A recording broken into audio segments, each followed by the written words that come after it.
The first thing I want to talk about is desegregation. Yeah. So 1954. Yeah. How old were you? 2 years old. 2 years old. Okay, let me show you what this noise is. You can edit, can't This you? is Hannah With crackers. with crackers. Okay. Hannah, you want some more tea? Oh, okay. Okay, so I was going to say, in which case you can go in the refrigerator and get it. so 1954. How old were you? 2. You're 2. 2 years old. All right. But that's when desegregation started. Yeah. And when you started school, what school did you go to? I went to a preschool, but I don't remember anything about the preschool. And then I went to Thurkel Elementary School.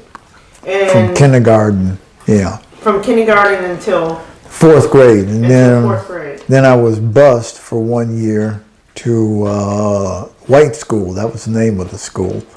And it was an all-white school before several bus loads of us colored kids went there.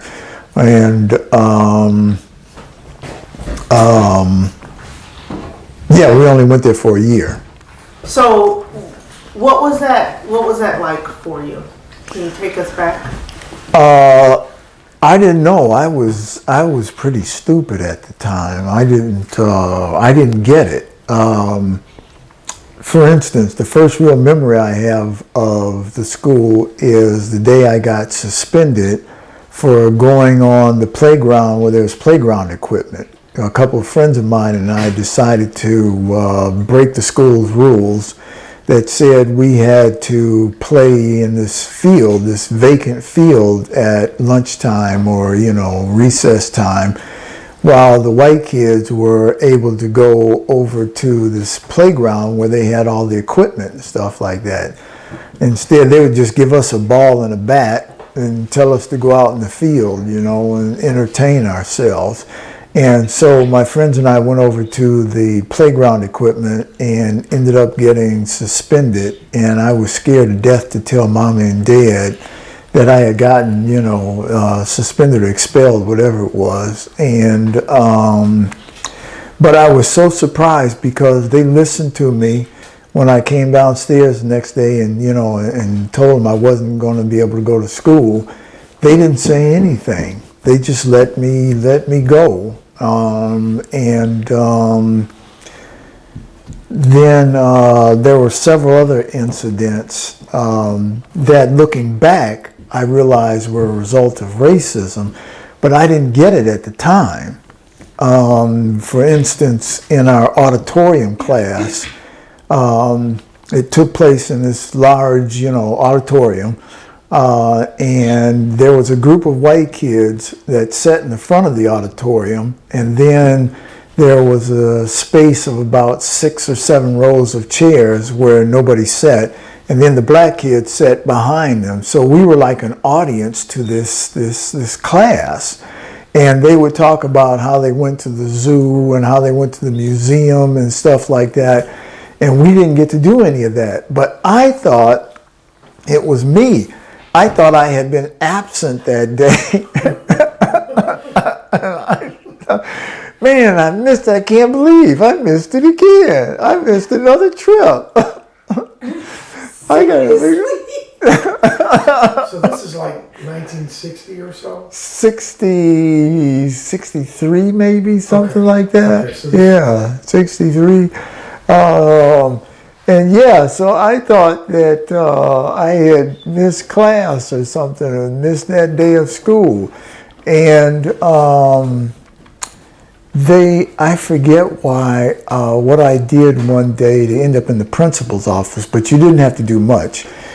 Because whenever you went to the principal's office, there were black boys along this red line in the middle of the hallway. They would have to stand in this line.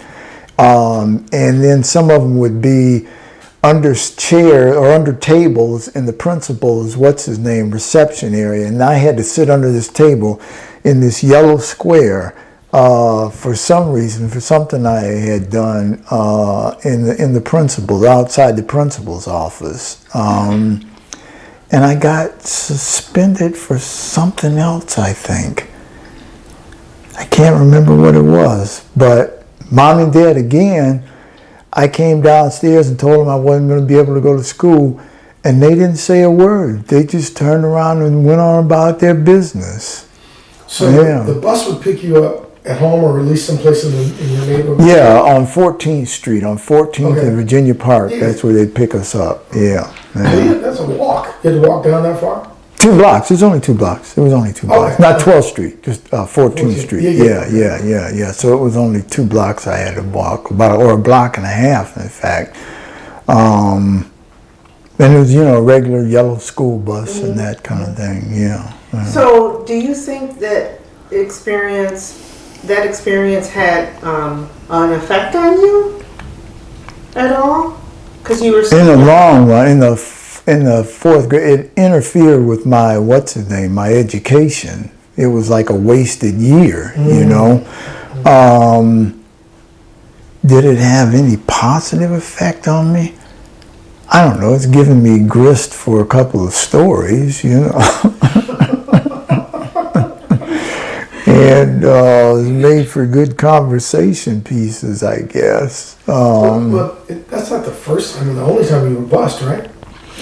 The second time was a matter of choice. My parents didn't want me to go to Hutchins Junior High School in the 7th grade, and so I went to this all-white junior high school. How long did you go there? 1 year. It was not a good experience. I remember the first time I got my report card, I had all F's, including gym and art class. And I went to the principal's office because I told him, I said, I can't take this report card home. I said, there must be some mistake in that kind of thing. And he was adamant, there's no mistake, that's your report card. Oh, that's what you earned. Yep. Oh my. So yeah, I got all F's. So that didn't work out very well. And the next year I went to Hutchins, but it's like Armand was saying about, sometimes in an all-black situation, things can be actually worse. He's talking about the way people are, carjacking in Detroit now and robbing people and raping their women and all that kind of thing. So it doesn't mean because, you're in an all-white neighborhood that things are going to be worse than if it were some all-black situations. I don't know. Let's switch. Can I tell you about Butch? Who was Butch? Butch was a guy, a white kid in the 7th grade who was a tough kid. He was real typical. He wore the tight white t-shirts and black jeans and high-heeled black boots. And when he was outside of school, he put a pack of cigarettes in, the sleeve of his t-shirt. Yeah, in the 7th grade. And he had blonde hair that he combed straight back, and he carried a comb in his back pocket and all of what's his name. He was the school bully. And he used to say to me, what was it? Was he call me John or Bruce? He'd say, how would you like a fat lip? He'd say it all the time. How would you like a fat lip? And one time I had to stay late for school for some reason, and he and some friends of his called me outside school, and he called me the N-word and told me he better not ever see me, never see me around that neighborhood again. And what did you do? I went home and was glad to be free to go. They didn't hit you? No, they didn't hit me. He warned me he was going to hit me though if he ever saw me around there again. Did he see you again? No. I didn't stay late from school again. I don't know why I was late. But anyway. Okay. Yeah.